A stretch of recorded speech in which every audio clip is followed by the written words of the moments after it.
Okay. Would Hello. you folks like to share a little bit about yourselves? I would be honored to share a bit about myself.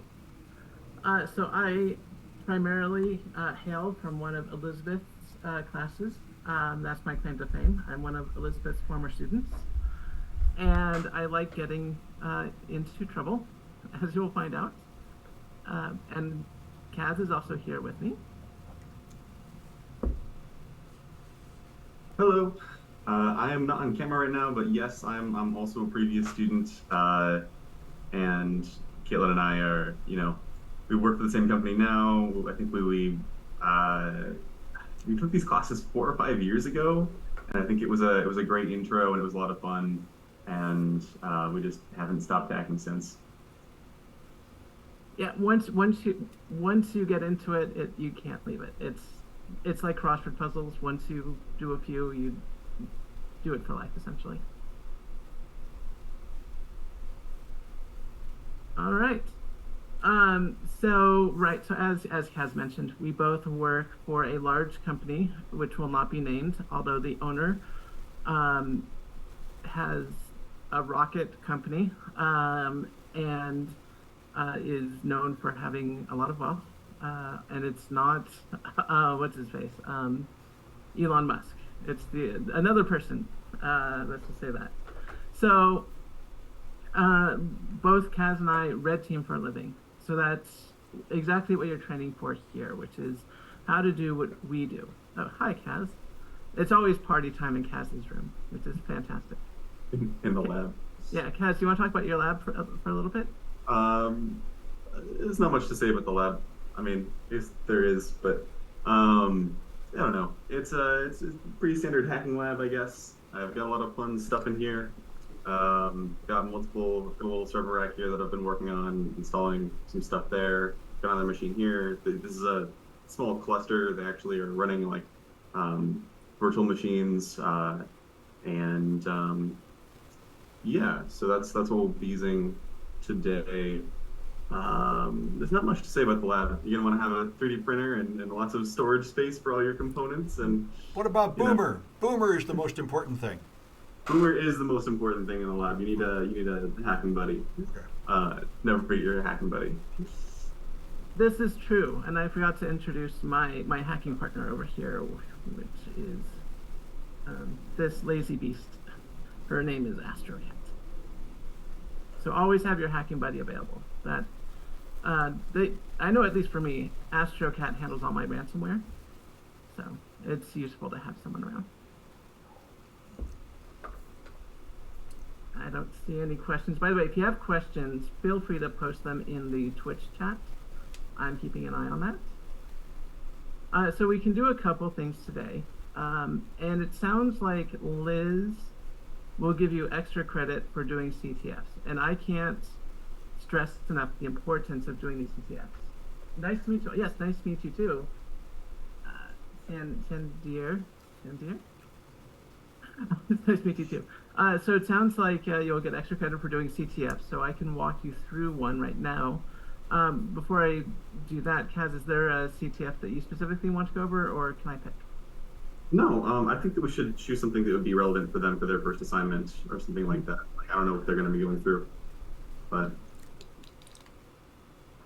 Chennai, thank you, Chennai. Okay, right. So to get started, I recommend something called Try Hack Me, which is a site directed towards people just starting out, and in red teaming, I should say, or even blue teaming. Any sort of cybersecurity, if you're starting out, Try Hack Me is a wonderful resource. And their CTFs, a lot of them will walk you through it step by step. So I'm all ready to go here, and I'm going to share my screen. Let's see. Share screen.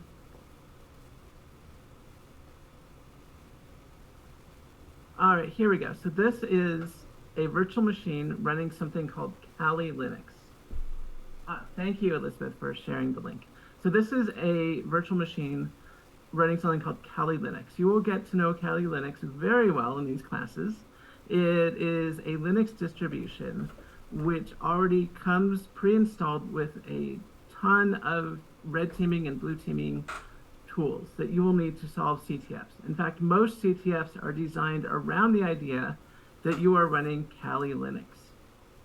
And so if you go to the Try Hack Me CTFs page, or the Try Hack Me page, you can go to different lessons. So right now we're in the simple CTF, which I thought would be a great starting CTF to show you how CTFs work.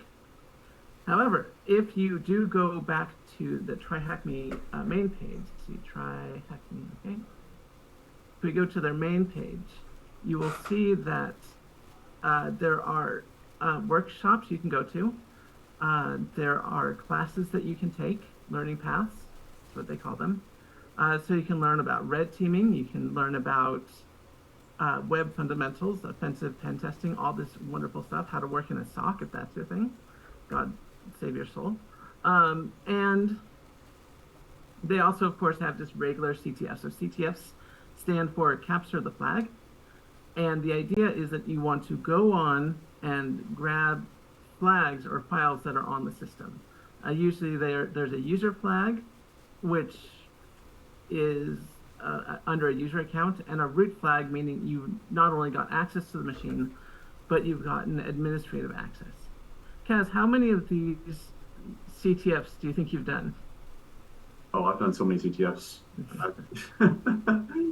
I couldn't count them all. I do at least 3 or 4 per year, but like much more when I was starting out, especially in Sam's classes. If I ever missed a question on a quiz, I would just like go get some points on the CTF, cover the grade up. Right, exactly. And the thing is, a lot of these do have walkthroughs as well. So another way you could potentially cheat, but it's not really cheating, is if you get stuck, go to a walkthrough, figure out what you've done. I don't think we'll need a walkthrough for a simple CTF, but it's good. So Kaz, what's the first thing you do when you encounter a box? That depends. Is this like a network? Right. So there's an IP, we have an IP address, and we want to, the first question it asks is how many services are running under port 1000? How do we start? You're gonna run a network scan. Yes. Yes. Oh, we have some questions before we run the network scan. Are most cyber careers in person or remote? They are mostly in person, although if you're lucky, you can sometimes get a remote position.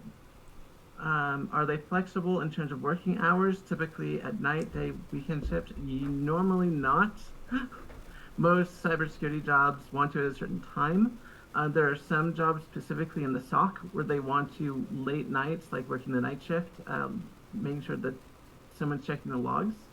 Most are 9 to 5 day jobs. I don't know anyone who works sporadic hours in cybersecurity. And I could be wrong. Kaz, Liz, feel free to jump in. Unless you're on pager duty, typically no. Yeah. A lot of incident responders will work weird hours.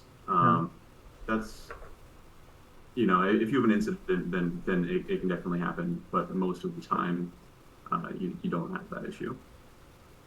So we also have a really good question here. Would cybersecurity jobs be automated or outsourced based on industry trends? So this is very much an opinion piece, opinion question, I suppose. Kaz, what's your opinion on this? There definitely are a lot that are outsourced. A lot of companies that don't want to manage their own stuff will have some other company come in and either consult for them or manage their whole security operations. I think it really depends on what kind of business we're talking about. Small businesses are much more likely to have someone else manage it for them, whereas larger companies will usually have their own internal security teams. Liz, what's your opinion on whether or not cybersecurity jobs will be automated moving forward? I'm pretty much, I'm in agreement, though. I do think that certain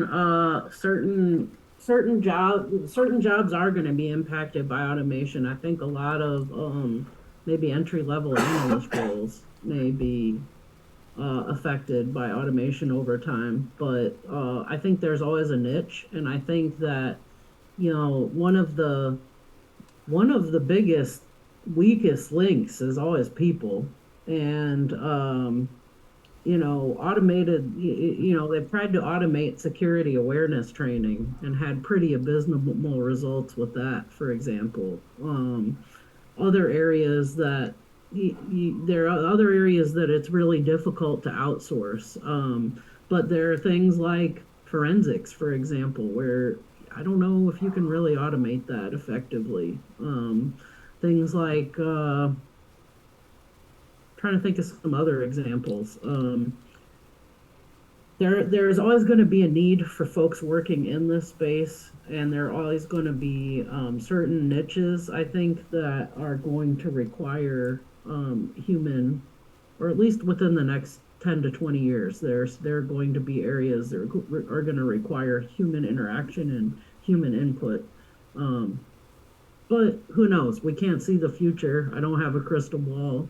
And I think that it is definitely, I think nothing is really future proof, but this is a better bet than certain other things you could be doing in tech.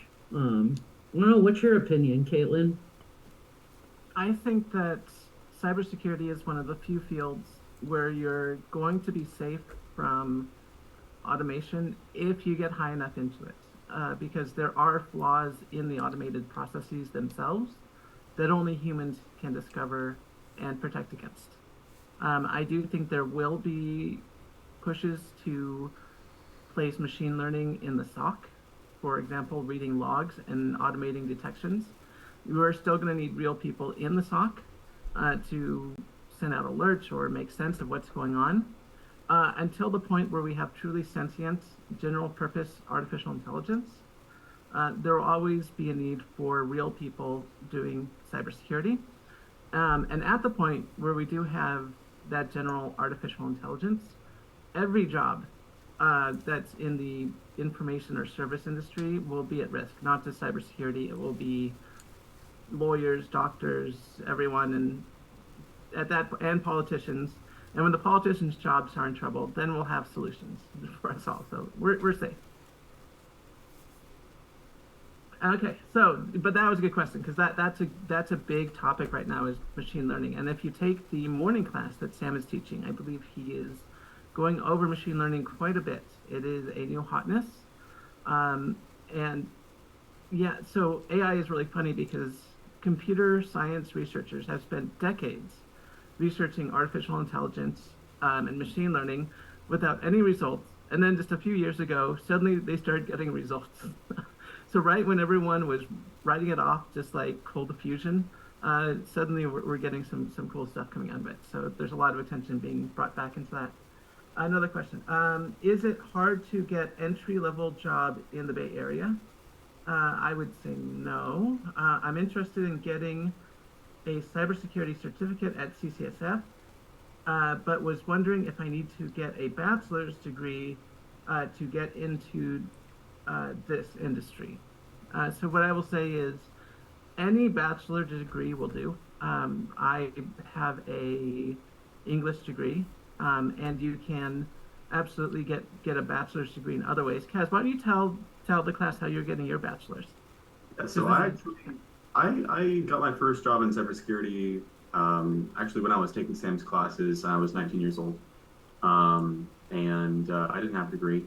I had a few college credits from a different community college and some of Sam's courses, but I think I made a lot of connections through doing competitions, and that was able to get me a job pretty easily at a place called NCC Group. I volunteered and I followed up on leads, and there's a lot of cybersecurity companies around here. It's a very good place to get an entry level position. I'm finishing my bachelor's degree right now. I have 3 classes left as of right now, and it's just been all online, and I don't really need it at this point, but I want to, so I'm finishing it up. You totally don't need a degree in order to land it. There are certain jobs in cybersecurity where you are expected to have a bachelor's. It does not matter what it's in. This is for compliance reasons, so I do recommend getting a bachelor's. But there are certainly positions open even without a bachelor's. In fact, some of the best hackers I've seen have like GEDs. and everyone in the industry knows this, so you're good. Yeah, and if you're trying to get a bachelor's degree for, like Caitlin said, for compliance purposes, which I agree, like I didn't need one to get a job in tech, but it was a barrier towards for promotions, certain promotions at certain places, where they really wanted you to have one to like lead a team or do some more management roles. So if you are looking to get one, there are some cheat codes for this, and I highly recommend looking into what's called CLEP exams, which stands for like college level equivalency program. I ended up getting my bachelor's degree by taking a bunch of these CLEP tests, which really accelerated by the speed at which I was able to complete the degree, and it made it a lot cheaper too. So look into these. I just dropped a link in the Twitch chat there. Another thing that I wanted to just touch on really quickly is that CCSF has a really amazing employment specialist who works with the CNIT department and with students, and he goes out and builds partnerships with employers. He looks for apprenticeships, he looks for jobs, he builds these relationships with folks in the industry, and he is a stellar resource to leverage if you're trying to look for a job. If you are interested and you're on the market, I just posted his name and his email address in the chat. Reach out to him. Tell him that me and Sam sent you. Meet with Steve. Follow his advice, because he gives very good advice, and just use those resources to start building your relationships. Because I know it's a cliche, but it's really true what they say. Your network is your net worth, and the more relationships you build, the more job opportunities you'll have. Thank you, Liz. That's absolutely correct. Is there a way to see if you are compensated fairly for cyber jobs or by your company?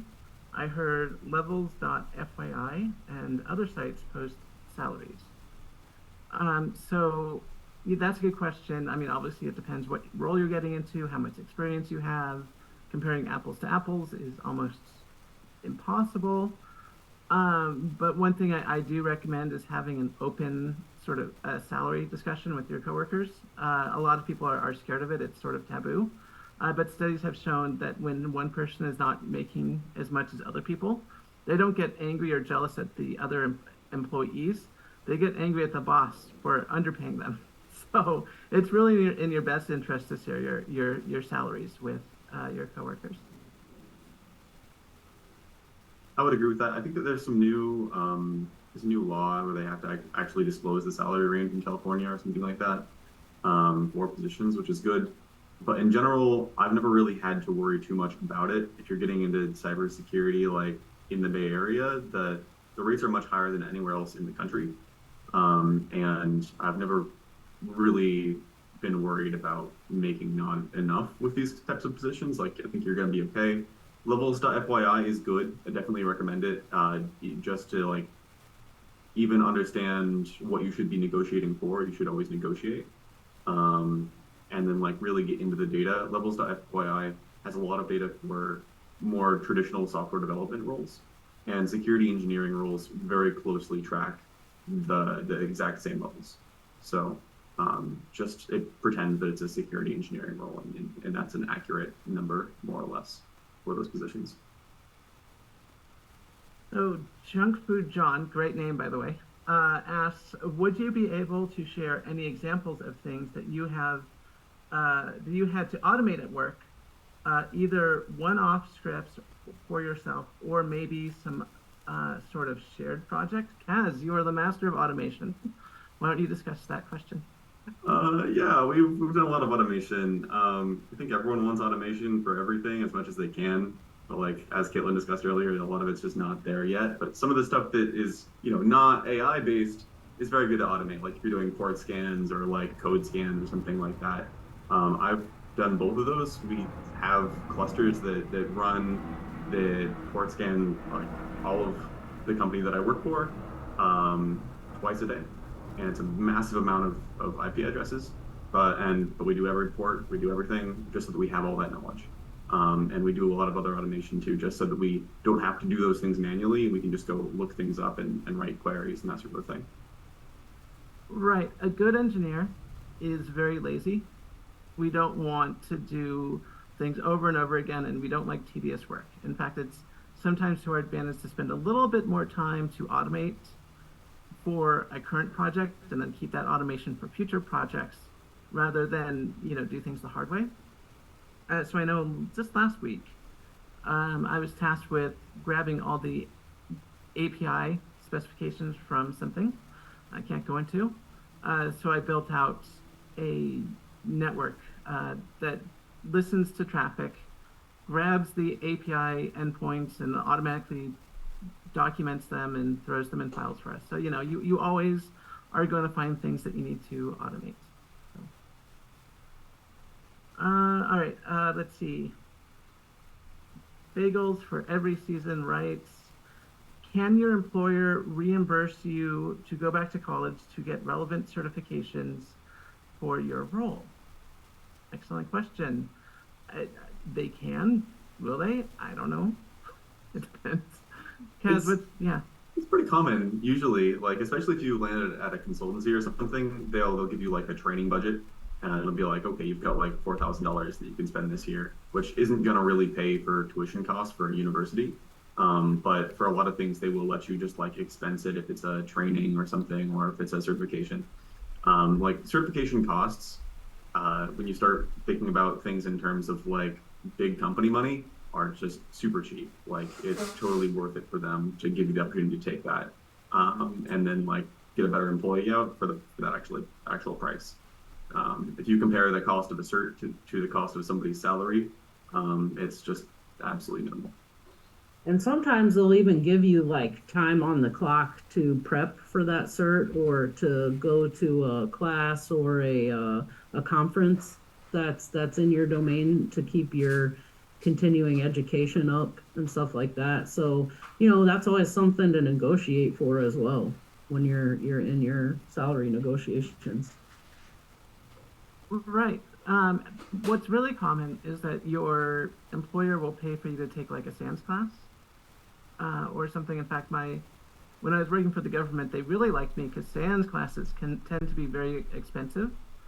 But I was always into the offensive security certifications like the OSCP, which cost much, much less. So they were always very happy to provide at least one certificate per year for me. So that was fantastic. But yeah, I've never heard of an employer paying for like a full college education, although, if you can make a good case for it. Actually, I did a preliminary interview at Seagate a few years ago, and I don't know if this is still the case, but they would have paid for me to get my master's degree if I had worked there as a full-timer. So they're still out there. They'll pay, but they're not all like that. So, Kaz, Junk Food John has a question for you and your scanning machines.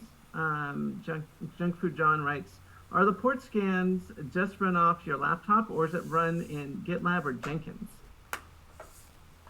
Yeah, so it's run off of a Kubernetes cluster, is what I was saying earlier. So we have, there's a lot of different like ways to scale out things.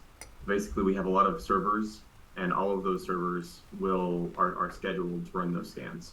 So it's pretty complex when you get down to it. But yeah, no, you need a lot of machines, you need a lot of bandwidth, you need a lot of memory to do a pretty large attack surface. Especially if you want to do something fast enough where you can do it twice a day, you need a lot of machines running in parallel. And then even just tools like Nmap are far too slow. So you have to use other tools like mass scan and then feed those results into something that gives you more actionable intelligence. So I think, just putting this out there for Sam and Liz, I think Kaz would be a great presenter for a talk on mass scanning using clusters. I think this is an interesting topic, and he's certainly an expert on it. So I would like to see him invited back maybe sometime and talk to the students about that. Let's see. Shay says, what do you guys think about your first job role will be that will get you through the door? And unfortunately, for a lot of people trying to get their foot in the industry, that is going to be in the SOC. I would try to avoid that if you can, but unfortunately, that's what's considered entry level. Kaz? I would say that's true. It's definitely the easiest place. There's a lot of security analyst positions that are the easiest to get, for sure. If you just want to change your career and pivot like as fast as possible, that's what I would go for. There are entry-level offensive roles as well. They're harder to get, but if you go for something like the OSCP, then a lot of times you can prove to your employer or the person you're interviewing that you have what it takes. A lot of times when you're interviewing with these people, there'll be sort of a bar. They'll give you like a take-home challenge, and then they will expect you to do that on your own time, and then they'll sort of grade the results of your take-home challenge. And they'll say, okay, I don't really care about his credentials. He did a great job on the challenge, so I'm definitely going to consider him for the position and do some interviews. Also consider that there's lateral movement here. If you get into, say, a help desk role or another technical role, there's oftentimes an opportunity for you to move into security from there. And their employers a lot of the time will really like it if you have previous technical experience in another role, whether that's software development, help desk, technical support, what have you, because you've got a lot of translatable skills. So if you have that stuff highlighted on your resume, and look to those connections too to see if there's some way that you can move into a security role through a previous employer or your current employer. Shnae asks, do we need to use a VM for TryHackMe? And 69 Pika Pika says no. However, I'm going to say do set up your Kali VM. That's a good idea. Like, even though you don't technically have to, get a Kali virtual machine going. Oh yeah, and we missed a question too. We missed a couple good questions, which were, should we concentrate on certs or perhaps get a post-baccalaureate undergrad classes? And the other question that relates to that is, what certs would you guys recommend getting? So, go on, Tess. Certs are the ones that really prove that you know what you're doing. A lot of the other certs aren't nearly as hands-on, and they don't really give you as much practical knowledge and experience as the offensive security certs. I would highly recommend those. I've heard a lot of people say those are the only ones that really matter, like those in the CISSP, but that's much farther down the line in your career. I would recommend going for certs because they are a much shorter time to like actually getting something actionable. It's smaller hops rather than like doing classes, and you don't really have a lot to show for something at the end of the class, generally, unless you get a full degree. I would also focus a lot more on just practical knowledge, right? Like, you need to make sure that what you're learning is going to be actually applicable in the field, and a lot of college classes that I've taken are not that way. Also, a lot of certs I've taken are not that way. And even a basic cert like getting your Security Plus can be enough for an entry level job. A lot of like government employers look for stuff like that. Right. The important part is getting your foot in the door. I got a Security Plus because it was offered for free by Steve Nelson, who was mentioned earlier. I don't think it did anything for me. I didn't study for it. I mean, it was super easy, but it was enough to show people giving internships that I at least knew something, right? But yeah, no, the practical ones, Kaz is absolutely correct. The practical ones, like the OSCP, the Offensive Security certifications, people take that much more seriously. And so there's another question. There's some questions about Try Hack Me being free or not. It is kind of free, but it's also kind of not free.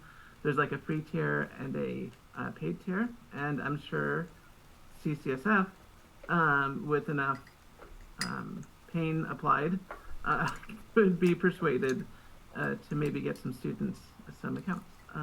Mentioned that it's cheaper if you sign up with your EDU email, which I didn't know. That's a great tip from Flat Circular. Thanks for sharing that. And somebody else asked, if I do Try Hack Me, how many tracks can I use as projects? As many as you want. If you want to do all your points on Try Hack Me, that's totally fine. Just remember it's 200 points for the easy tracks and 300 for the intermediate. Hecky asks OSCP or offsec.com. OSCP. Get your OSCP. After this class, get your OSCP. In fact, if you just get an OSCP, you're basically guaranteed a job. The OSCP is no joke.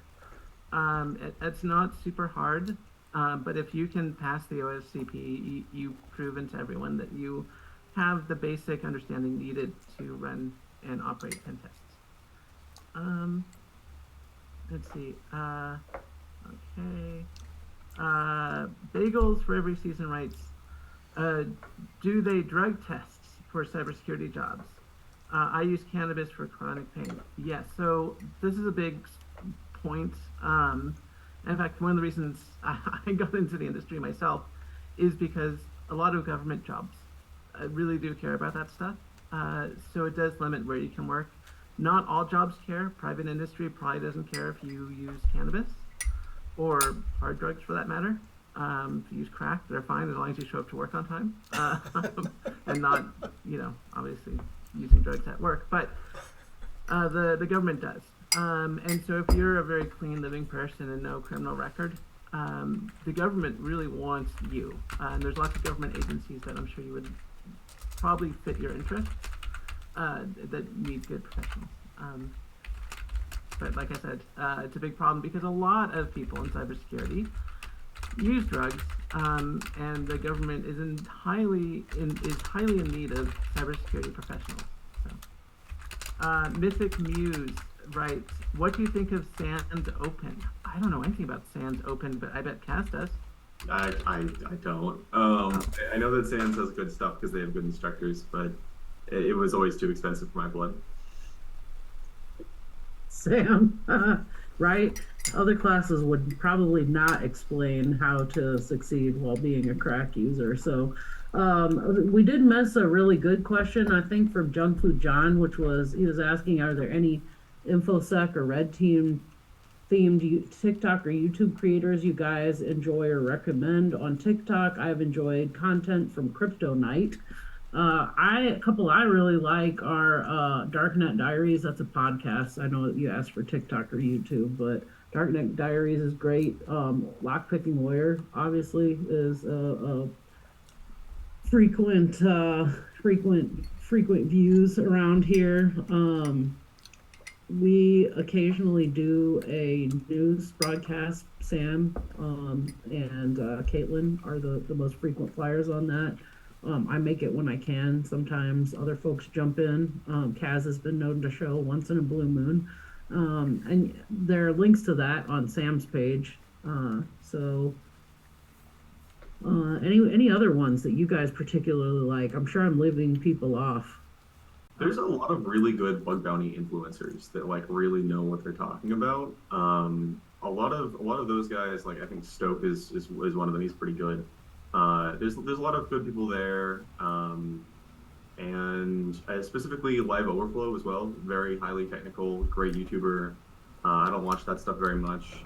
As far as TikTok goes, I think Malware Tech does TikTok. He's awesome. Yeah. So, unfortunately, I was working for the federal government when TikTok became very popular, and I still refuse to install it because of its potentially, bad source, but they're on YouTube. I highly recommend Kit Boga, and a bunch of the scam baiters. There's like Jim Browning. Those guys are fantastic, and those guys are doing the real hacking. And a lot of these people, a lot of these influencers, kind of sort of talk about it. But if you want to see real red teaming in action, Kit Boga is one of my all-time faves. These guys actually go out and they'll install. You'll see them sometimes install like Metasploit on like hackers' PCs and maintain and gain and keep access. It's not theory. They're actually doing it, and it's hilarious. So definitely, that's my fave.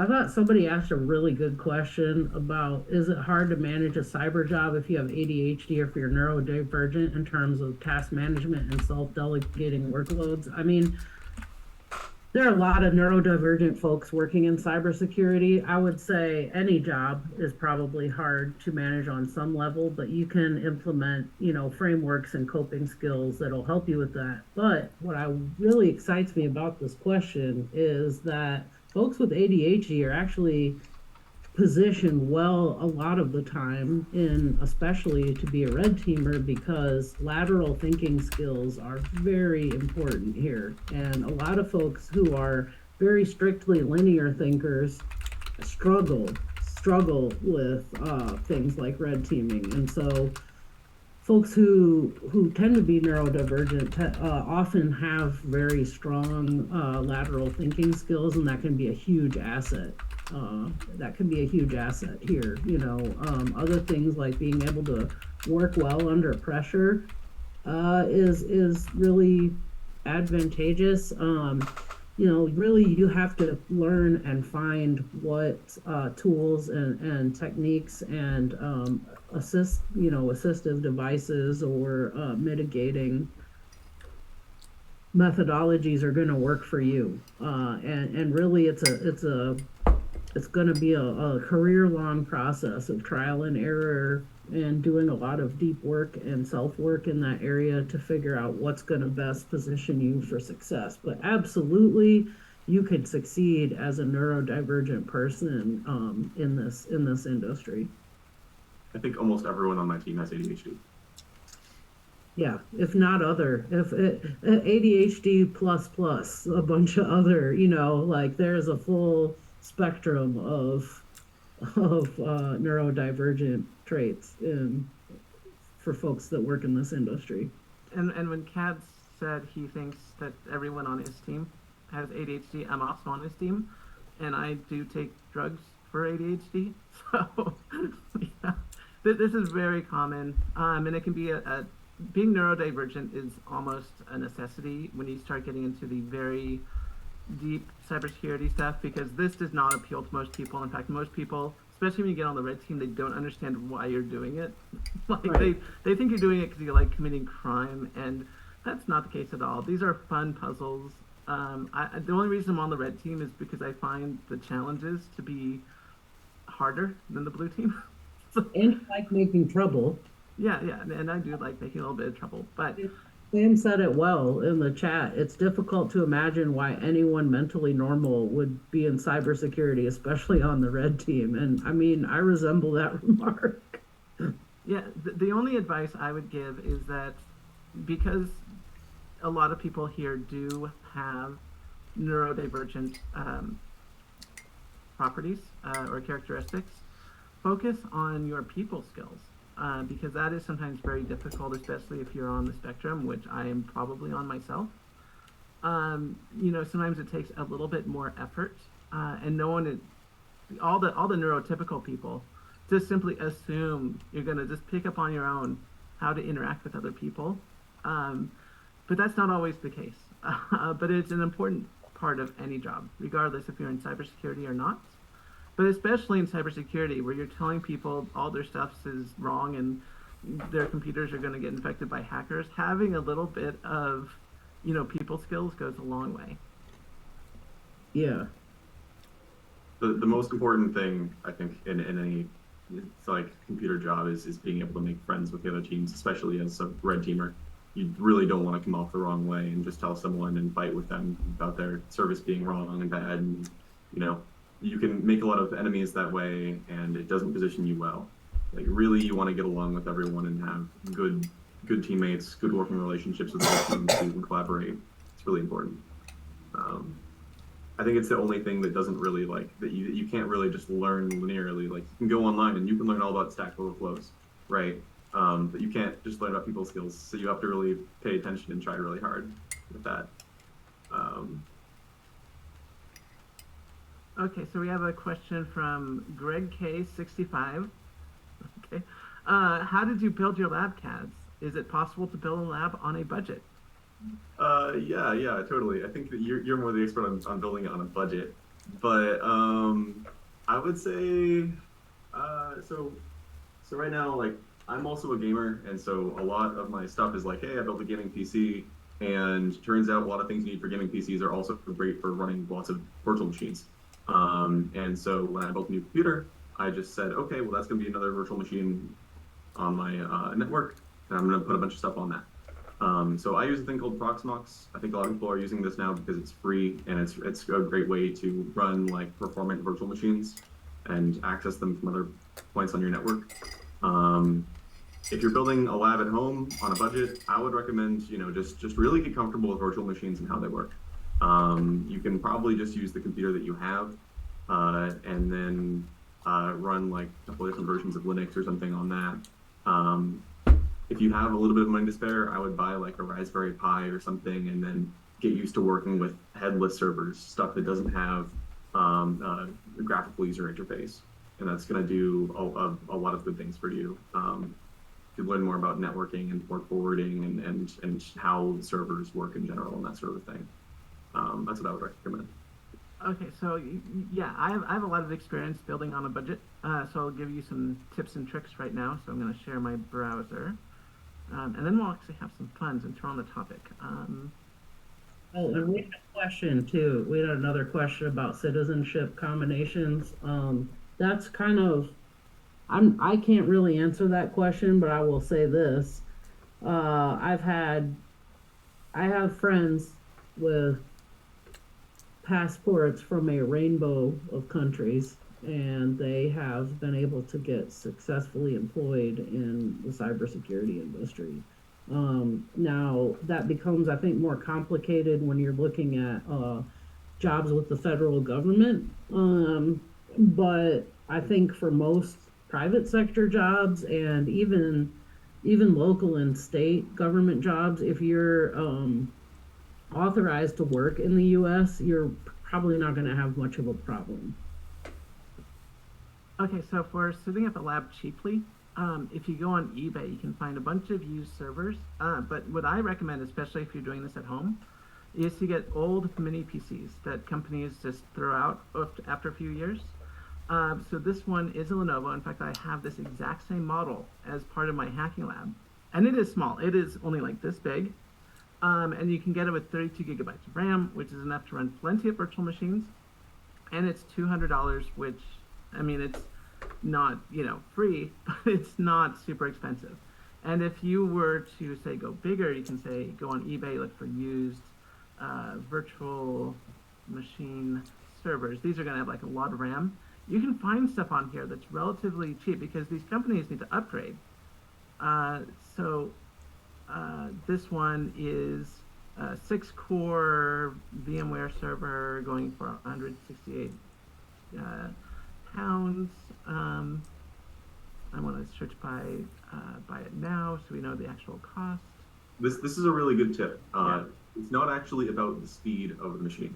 It's about the raw amount of like resources, like RAM and cores that you get if you want to be able to run multiple virtual machines and stuff like that. So a lot of this stuff works really well, even though it's super cheap and old hardware often, or it's used, like that's totally fine. Right. What matters is that there's plenty of RAM, and a lot of these will have like hundreds of gigabytes of RAM for under like $300. They're big and they're noisy and they're old, but they will work just fine. And so since we're on the topic, I thought, you know what? If we can't get Try Hack Me working, I have my lab set up. We can do fun stuff with this. So I'll show you what this looks like. so I have Proxmox, and Kaz talked about this for a little bit, and you can get desktops, virtual machine desktops in your browser. And you can do fun stuff with them. So I thought, if we're bored today, we can go download malware and run it for real, connect it to the internet and everything, because we are running from a virtual machine behind a whole bunch of firewalls. You, one day, if you really like this, you're going to have your own lab, just like Kaz is building, just like I have. And like I said, this is running on one of those mini PCs, $200 mini PCs, perfectly acceptable. So I've already downloaded WannaCry, and I've actually never run this for real. So I'm very curious what happens when you actually run WannaCry. So I went to the malware bazaar right here and just downloaded the newest version of WannaCry, and I think we should run it. I'm very curious what will happen. There we go. Oh, it made a whole bunch of stuff. It made a decryptor, WannaCry, Taskhost. Oh, it's adding a whole bunch of stuff. I had it selling to the desktop. Oh, this is awesome. Oh, it changed my desktop. Cool. There we go. It's the WannaCry thing. This is okay. What happened to my computer? Your computer has been. This is real malware, by the way.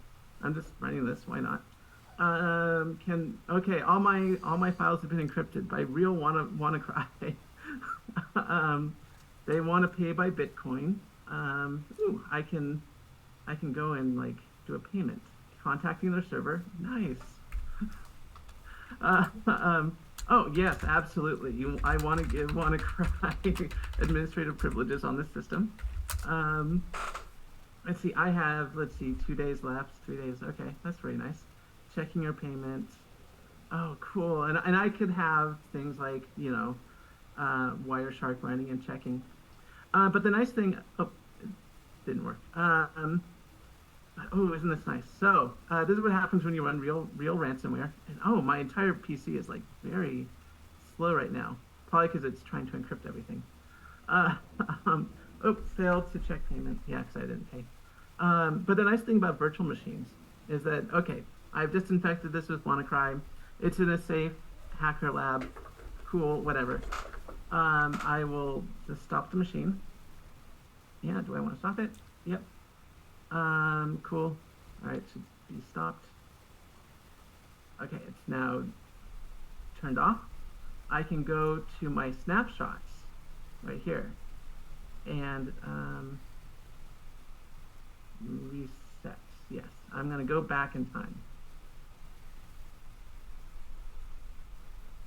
I think, maybe. Can I? Did I just permanently ruin this? Rollback. Here it is. Yes. Do I want to roll back? Yes, absolutely. So I'm going to roll back my PC, my virtual machine, and if I start it back up again, go back to the console, start, you'll see that it's been reverted back, and so now the malware is gone. So there's a lot of cool stuff you can do with a hacking lab, and like I said, this is on a $200 mini Lenovo I got refurbished, same specs as what we saw on eBay. So anyway, I hope that was fun. There's been some discussion. It's okay that I'm recording all this, right? Yep. That's what I thought. Yeah. Okay, good. Yeah. It's all being recorded. It'll all be posted later. Yeah, no, it's anyways, I hope you enjoyed watching me run WannaCry. That was awesome. Yeah. Okay. Anyway, that's why you want a hacking lab. You can do cool stuff like that. Somebody asked a good question about if you have a chronic health issue like ADHD, can you get accommodations at work, or should you disclose it when you sign the contract and start the job? I heard employers and recruiters discriminate against people with disabilities. I think that's a fantastic question. I don't have a definitive answer for you because I've heard both sides of the coin. I've been in a situation myself where I didn't feel comfortable disclosing that to the employer because I thought it would negatively impact me. Now I've heard from other folks too that the other side of that coin is you don't get the protections of the Americans with Disabilities Act unless you actually notify the employer that you have those disabilities and you request the accommodation. So I think it's really contextually dependent on the job, where you're working, what your read of the situation is, and so on. But I think it's good to be aware of kind of both the advantages and disadvantages when you're doing a cost benefit analysis for yourself. There are definitely some companies that will hire people with disabilities more often just for DEI, right? Because they're trying to hit certain percentages of like, hey, we're being inclusive. But I would say in general, like, I don't know, personally, I would just not. You can always disclose it after the fact, after you've been hired, and then they can't fire you for that because you've already been hired. And then ADA does protect you, but if you are concerned about that, like, I wouldn't do it during the interview process because they can deny you for a different reason, but it's actually the thing you're worried about. Listen to Kaz. He knows what he's talking about here. So. Definitely. Same thing with emotional support animals, by the way. Definitely. You don't want to give them. You don't want to give them a. You don't want to give them an opportunity to find an excuse. So A Core N writes, regarding citizenship, I ask because I'm wanting to understand if it's safe to get a particular citizenship and haven't found reliable information on this. And Mythic Muse writes, curious about citizenship too, looking at dual U.S. Slovenian citizenship. Ooh. Who doesn't love Slovenian citizenship? So citizenship only really matters if you're doing government or government adjacent work, not so much in the private sector. Does anyone have anything to add on that? Okay. Let's see. Schnee writes, says Facebook Market. Oh yes, Facebook Market can also be a good place to get a machine for cheap. And sometimes if you go on Nextdoor and a few other social networks, you can find people nearby that are just trying to get rid of old servers from their workplace, and they'll just give it to you for free. I got huge collections of computers for free just by keeping an eye out on the local, Craigslist and social media. Another place to look that is kind of strange, but like any local colleges and universities or government agencies sometimes have a surplus tech site. So if you look for, if you just let your fingers do the walking and really look on Google, you'll find maybe an organization or an agency might have a page that lists an array of tech that they're offboarding and getting rid of, and they'll sometimes list prices for it. Other times it'll be an auction, but I have picked up really expensive computers that started off very expensive from a university surplus sale for like $100 for a computer that started off being like $900. So that's a good place to look as well. Let's see. Bagels for every season writes, what questions should I ask the recruiter to see if a team is a fit for the way I learn/work? Trying to see which questions are polite, but also gives you information on how the team works. So this is a really good question to ask during the interview process, except the interviewer might not know about the team you're specifically working on. If you're working for a good company, people on the team will interview you for the job as well as the main recruiter person. And that's a good time to ask questions about your personal preferences and how you like to work and what the team is like. But you absolutely do need to ask those questions before you join any organization.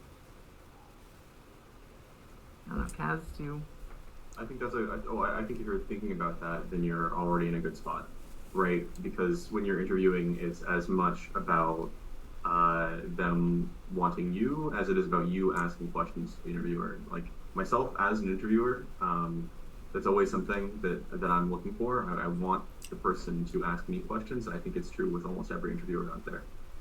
You really want, like, you asking questions to an interviewer shows that you think that you have value, right? It shows that you are considering them as well and that you might not actually take it. So your perceived value goes up just by asking questions, whether you actually care about the answer or not. Totally. And There's also questions that you can ask, such as like if you're being interviewed by the person who's going to be your boss, like what is your management style? You know, some folks have more autocratic management styles. Other folks have more, you know, collaborative management styles. That'll help you kind of suss out which one these people are, you know. Another question that you can ask that might tell you a lot is, you know, what do you see as being, what are qualities that would define a successful candidate for this role? Or, you know, one that I've got as an interviewer that really kind of impressed me was, you know, say we're a year into the future. What have I done in my role to bring value to the organization? You know, because those kind of answers will give you a lot of insight into what the expectations are for your job that you're interviewing for, and you know, how well things are planned out at your company or your or organization. Sometimes organizations are really chaotic and they haven't even planned past next week, let alone past next quarter. So, you know, that'll give you an idea of what the level of structure is. Sometimes you'll be interviewing for a team that actually doesn't know what day-to-day is like. And that can be because the team only has one person on it, or you might be the first person on it. And I've been there before, and that's that can be not fun because the person that you're talking to is a director, and they can tell you what the vision for the team is, but they can't actually tell you what the day-to-day is. So I think those situations, it's very important to ask those questions. I think it's also important to ask like about the work culture, like how often are they working past 5, right? Like do they have incidents that they might need to respond to? And like what is the level of expectation? Like what hours do you generally work from is a good question, right? If someone says, oh yeah, like it's flexible, so our first meetings are at 10, I get up around 9, you know, like that's a good answer. That's something that you want to hear. And it can give you a good idea of like what your day might be like at that job if you ask about stuff like the stand-ups or how they operate as a team. The other advice that doesn't seem to be very popular but worked well for me is to always tell the truth during interviews.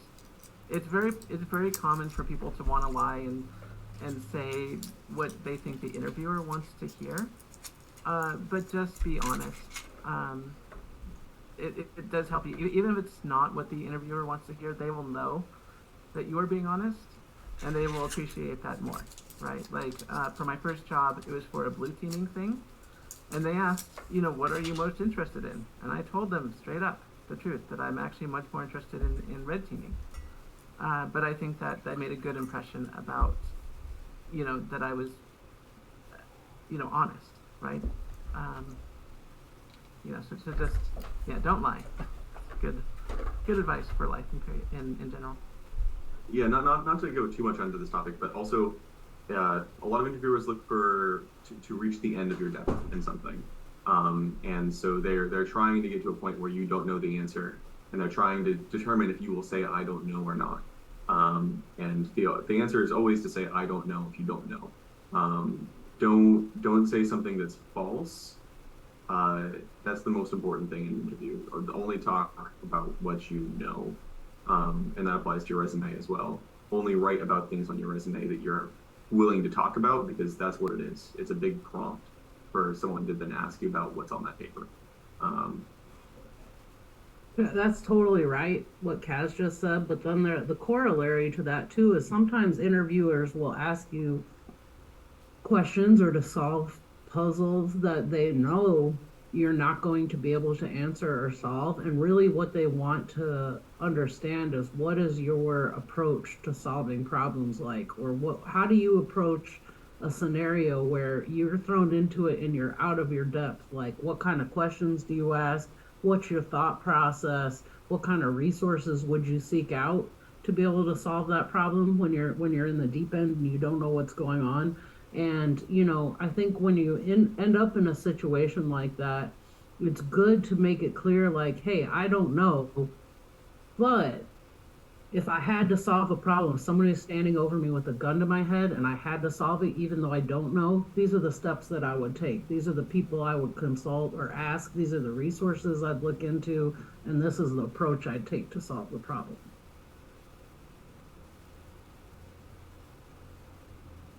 So Heki 013 asks, how would you politely ask about upward mobility and getting promoted scenarios? During the interview, you say, I would like to know more about upward mobility and how promotions work. It's that easy, yeah. Yeah. You ask about, like, what's the performance review process like at this company? What is the promotion cycle like at this company? And how long would you expect someone to be in this role?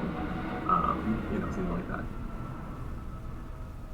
One corporate speak friendly way to ask that question is, does your company make an effort to promote from within?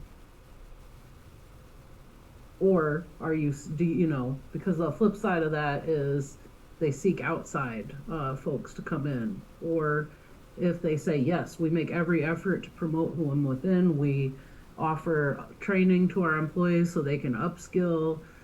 We have like an internal mentorship program, et cetera, et cetera. Those are all indicators that that's an organization that invests in their employees and wants you to stick around and wants you to move up while you're there.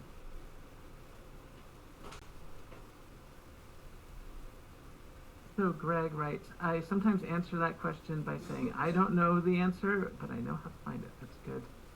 Good tip. Yeah, I mean, if you don't know, just say, I don't know, but, say what you do know. Say, I know it's this, but, because The thing to say after you say, I don't know, is ask the interviewer a question about that thing, right? Start asking them about the subject that you don't understand and see if you can figure it out, like, during that conversation. That's what they're looking for as well. Say, I don't know, but, does that, how does that JavaScript library work? Or something of that nature, right? Like start asking clarifying questions. Ask clarifying questions, especially that can showcase that you've done your research. I can't tell you how many times I've been interviewing people, and it's clear not only did they not look into what the job was going to be, I was like, did you even read the job description? They did not look into the organization that we were hiring them to be a part of. And they were answering like basic, obvious questions that you would know in 2 seconds of Googling and a prepared person would have looked up before the interview. So make sure that when you do ask those questions, you're asking intelligent questions, right? That show that you've kind of done your research before you applied for the job or got the interview, but that you're really considering what that interviewer is saying.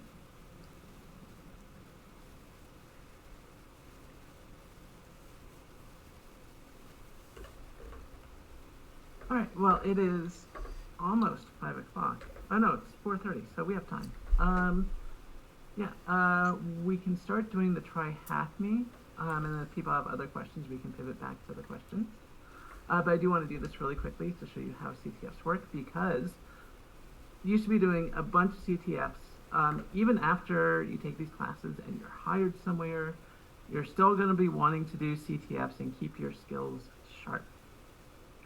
So I'm going to share my screen again.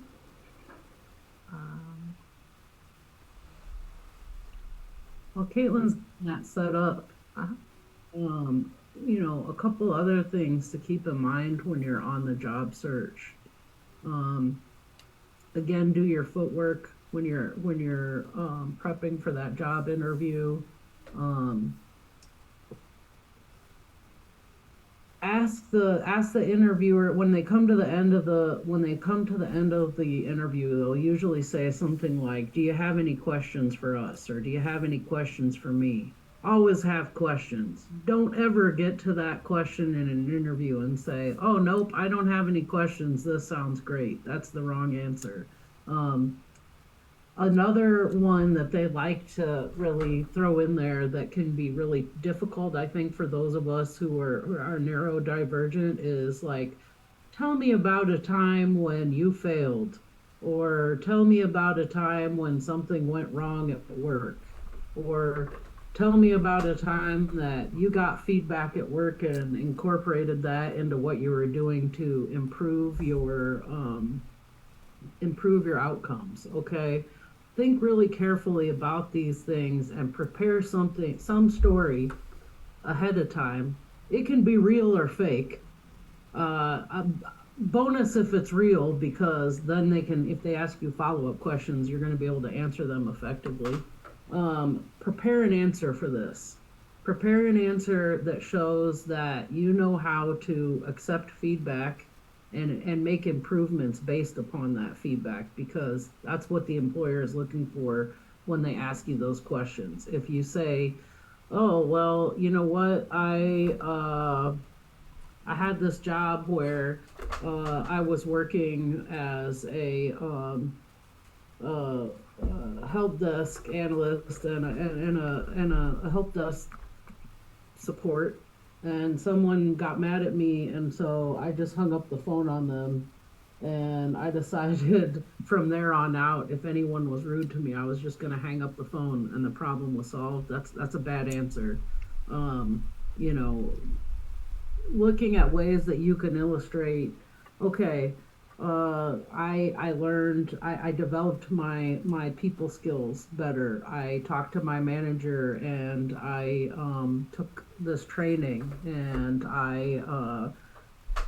anything you can do that's going to show that you have found a way to assimilate that feedback and improve and get over the thing that was causing the problem. That's what they're looking for. I hate those questions too. I think a lot of people do, and that's why it pays to anticipate them and then prep a response in advance. Absolutely. And a lot of places, especially the large tech companies, there are guides online that you can read about the types of interviews that you'll go through. In fact, for my current job, I went through that quite extensively. There's a whole bunch of principles that you need to be aware of, and they quiz you on it during the interview process to a certain extent. So, is working consulting better than working in a company? Kaz, I'm going to stop sharing here. Kaz, you discuss. You've been in both. It's easier to get into consulting in general, at least in an offensive security space. It is because they're paid less than, and when I say paid less, they're still paid a pretty good amount of money, but they're paid less than like in-house red team or something like for like a FANG company. So like my experience is I worked at NTC Group for a few years. That was a consultancy. I worked at Google for 1.5 years, and I worked at Amazon now also for about 1.5 years. Yeah, I would say it's just very different. Consulting is amazing for learning because you're going to be doing a million different things. If you're at a good company, very quickly, you're going to have probably 1 to 2 week, maybe up to 4 week jobs most of the time, and they're all going to be different. So you're going to be learning so many different things, seeing so many different, like the ways different companies have implemented things. It's really incredibly valuable for learning, more than any other school or certification can give you. But it is also going to be faster paced, right? Because you're switching contexts, and you're probably going to have to be prepping for the next thing while you're working on something currently. And you're also going to have to learn like new tech stacks and all of those new things that these other companies are using. And then you're also time boxed. So if you're someone who like can't let a puzzle go until you finish that puzzle, like that's going to be hard for you, because there's always going to be stuff that you sort of have to leave behind. You're like, yeah, I didn't feel like I got enough time to look at that one thing. Like what if there was a vulnerability that I just didn't find?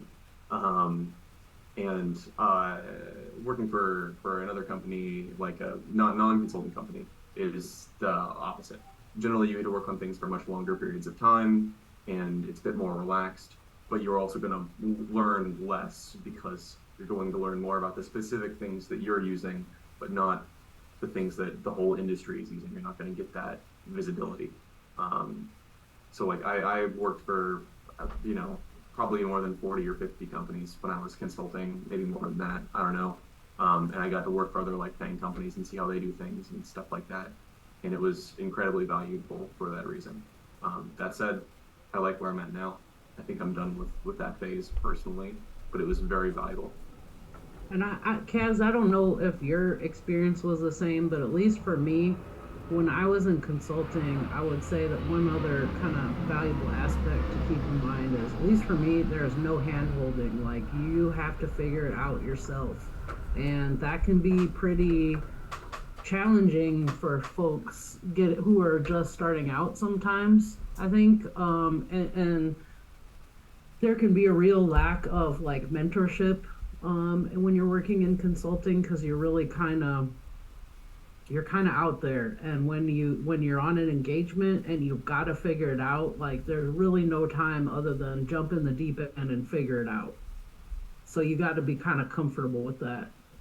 Yeah, absolutely. And there's going to be times where you maybe don't get any findings, you don't do a great job necessarily, and you just don't know. But that's okay. That happens, right? That's just part of the experience. It's just great for networking. You meet lots of different people, and it also leads into your next job because you make friends at all these different companies. So Eric has a good question. Eric Conan. What's your opinion of specializing in some areas or being a generalist in cybersecurity? Kath? It depends on what you're going for, I think. I think that's kind of a personal thing. A lot of people do specialize, and they're some of the most impressive people I've ever met. I like those people a lot. But also people like you need to be more of a generalist if you want to do something like red teaming in general, like because you need a lot of different skills to do red team. I think it really depends on what you want to do. So I think your first goal should become a generalist and then specialize in something after that. You do need a certain set of skills in general. You need, especially if you're going on the red team, you need to know IT. You need to know programming. If you're working on devices, you sort of have to understand how to, put circuits together. But the best way to get a job is to become a specialist, but you can't become a specialist until after you're a generalist. And the reason I say it's the best way to get a job is because let's say a company has a really old server and they need to hire COBOL developers. Now, if you are one of the dozen people in the Bay Area that's very good at COBOL, you are a shoo-in for this position. Now, if you are very good at Python, there's a million other people in the Bay Area that are just as good at Python, but only about a dozen who really know COBOL. And I've been offered jobs that I declined because I was the only person who knew how to do something. So, for example, I was the only person who knew how to program for a custom scripting language for a asset management system. And I got several job offers because people learned that I could do that. I don't generally get job offers because I'm a good red teamer. It's having that specialty is a good way to get a job, but you do need to have that general knowledge first. COBOL forever. Yes, yeah, thank you. And Pascal, yes. In fact, at NASA, a bunch of the programmers were still using Fortran for a lot of their papers and stuff. So knowing some of those obscure stuff can be very helpful because you're limiting the competition for certain jobs. There's just certain jobs that require a certain set of skills, and if you're the person that has those skills and you're looking for a job at that time, you're basically a shoo-in. They have to hire you. But entry level, you're gonna wanna be more of a generalist to start. And I think it depends on your stage in your career. When you're first starting out, you need to be more general, and you can start to specialize as you move along. Part of it too is kind of finding out what you're really into, because there's some things that might sound appealing, but until you're like up to your eyeballs in it, you don't really get a solid feel for it. And getting those in those early years, that can give you an opportunity to find out, what it is that really gets you going and what it is that really keeps your mind engaged. And those things will, I think, kind of naturally funnel you into what your specializations might be later in your career. I totally agree with that. I would add to that, like, in the beginning, really leverage what you like know, what your background is in, and that's going to help you a lot. Like, you're going to want to just like, there's just so much to learn to get in at a very basic level. Like, that's the hardest part, I think, of getting into this, is you have to know so many different domains of things and different softwares. But like, just leverage what you know. If you know Windows really well, that's great. There are a lot of people who've never used a Windows machine in their life, believe it or not. If you know Mac OS or something like that, or coding, those are all things that you can actually leverage to make yourself stand out.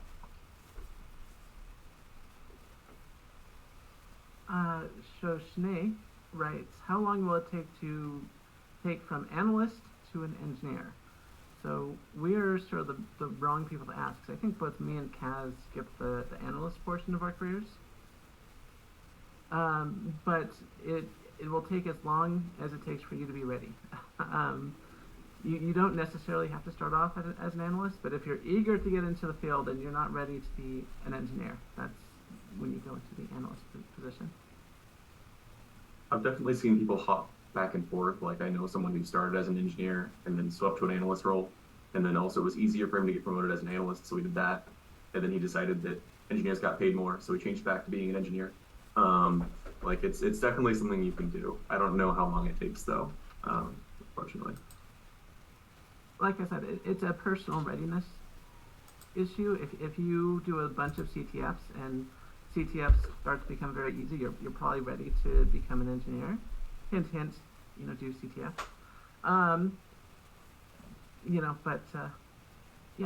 Find a job where you're able to do your best work and impress the people that hired you. And Greg says, COBOL is fun. I couldn't agree more. The Terminator runs off COBOL. So there's a frame in the first Terminator movie where you see the code running down the Terminator's vision, and it's all COBOL. So, Well, we're looking for jobs too. Like, I can't emphasize this enough, but Steve Nelson is an employment specialist at CCSF who works with CNIT students, and he's really plugged into, I said this earlier, but I'm going to say it again. He's really plugged into networks. Talk to Steve. I'm going to put his email in the chat again.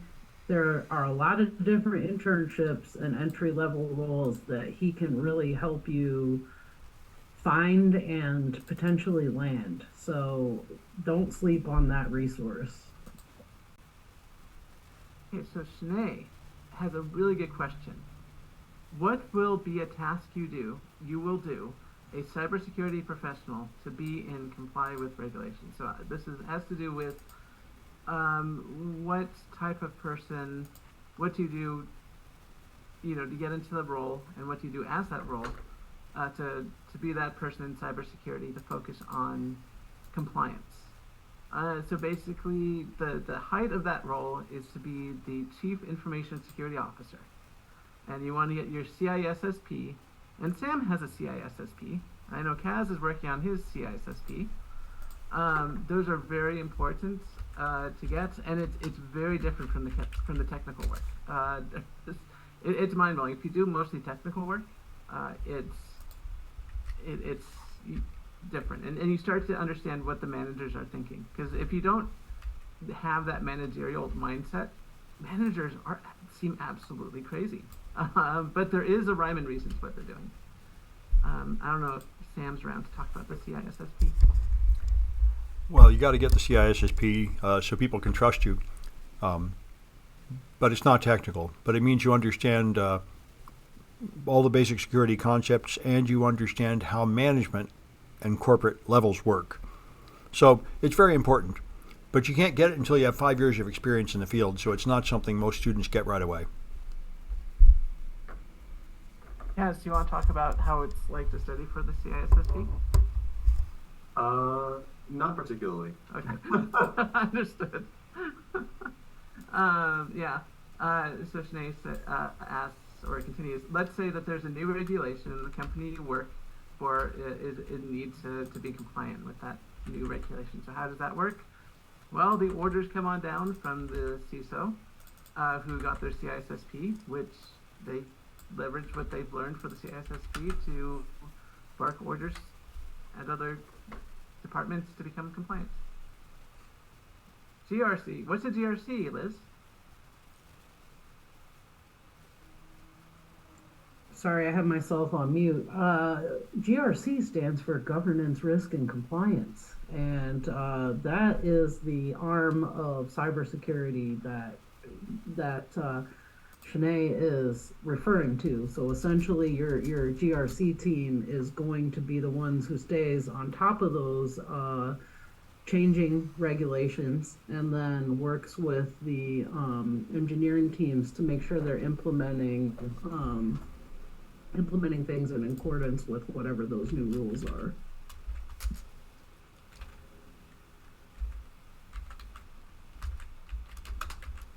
Do we have any other questions about working in the industry? Sounds like a lot of people are looking to get into cybersecurity, and that is wonderful, and we love having new employees to work with. Yeah. I believe the technical term is fresh meat. Fresh meat, yes. Heckett, is this a stable version of Proxmox VE ISO installer? It should be the stable version. In fact, let me pull up my Proxmox here. Yeah, Proxmox is one of the systems we absolutely, everyone here in talking on Zoom thinks is absolutely fantastic. Let me share my screen. I don't even know if I have the most modern version, but nope. Where is it? Hold on. I'm gonna cancel. Okay, there it is. It was minimized, so it didn't want to show me the screen. There we go. Okay. So this is what Proxmox looks like. It runs on a headless server, so you get a web page to it.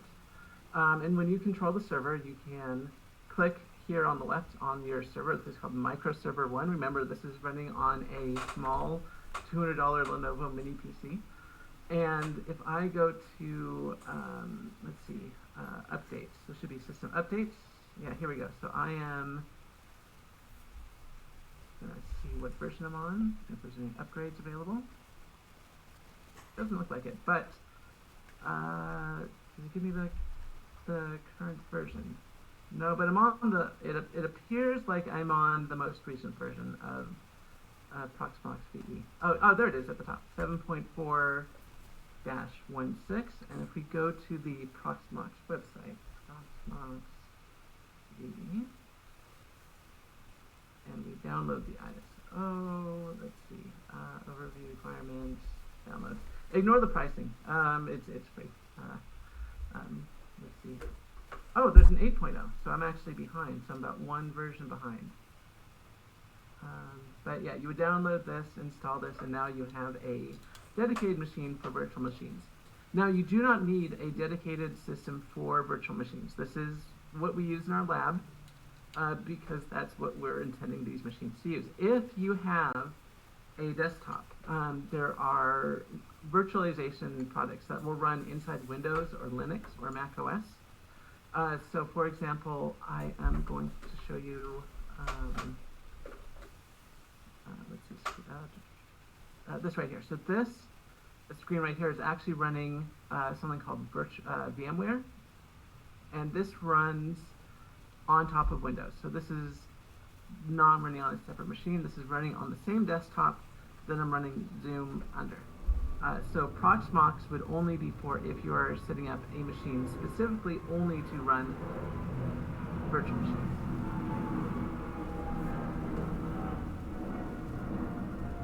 Caitlin, Yes. Caitlin, have you heard of these things called cyber competitions? I think that you and Kaz may have had some experience with these, and I wonder if you could talk a little bit about what one is and why you might want to do one.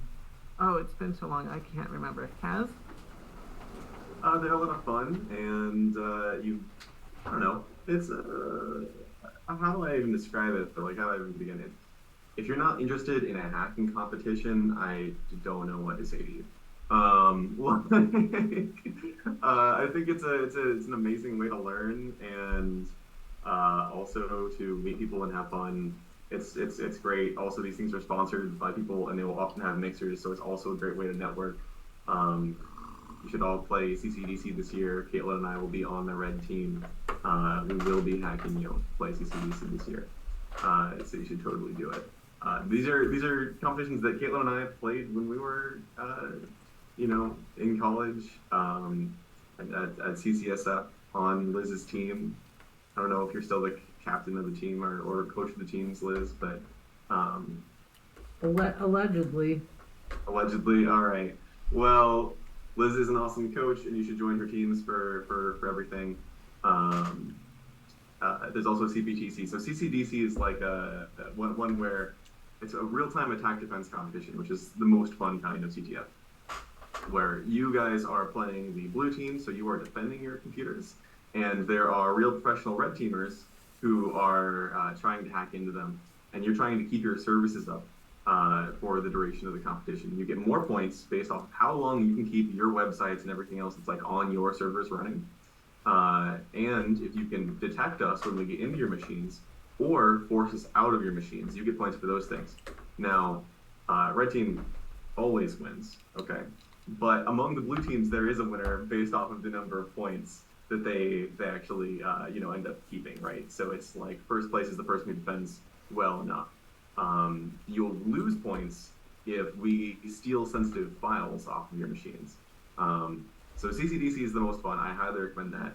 CPTC is very different. CPTC is the pen testing version, where you are being the red team yourself, not red team, but penetration testers, and you are trying to find vulnerabilities on the network, and you're competing against all the other teams for that.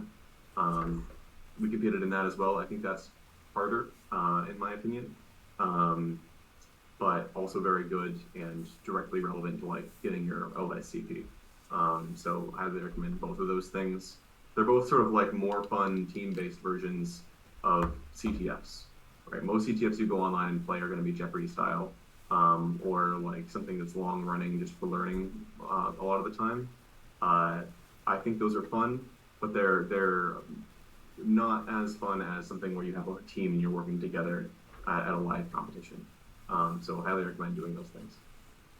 The other thing too is that if you are serious about joining the industry, no one cares what classes you took or what college you went to, but they will care that you competed in these cyber competitions.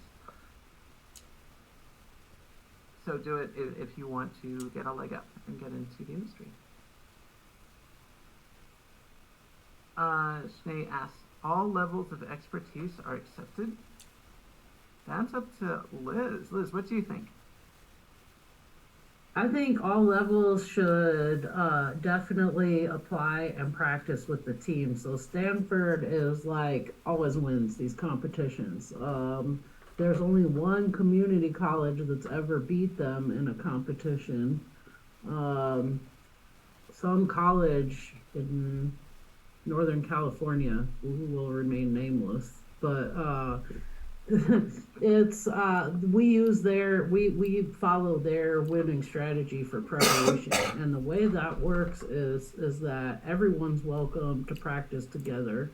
When new folks are coming in, they practice with the advanced players, and then when the advanced players graduate out or get jobs or whatever, the folks that have been practicing with the team tend to move up into those slots. So I would say if you're a noob, it's a really good place to start to get to know people, to form groups. I posted a link to the Discord in the Discord earlier, and usually there's limited slots on these teams. So CPTC and CCDC, there's usually like 6 or 8 on a team, but A practice might have a dozen people in it because folks are practicing along with the team.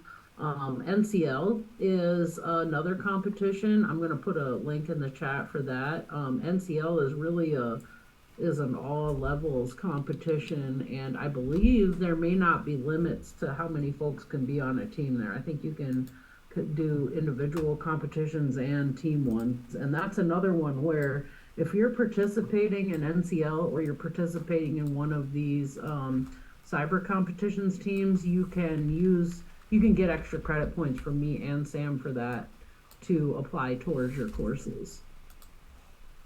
That's another way you can earn points to get your grade here.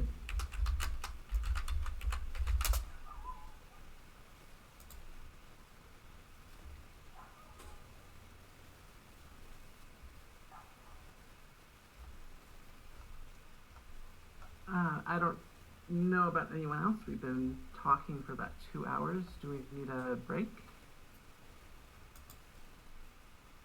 I think so.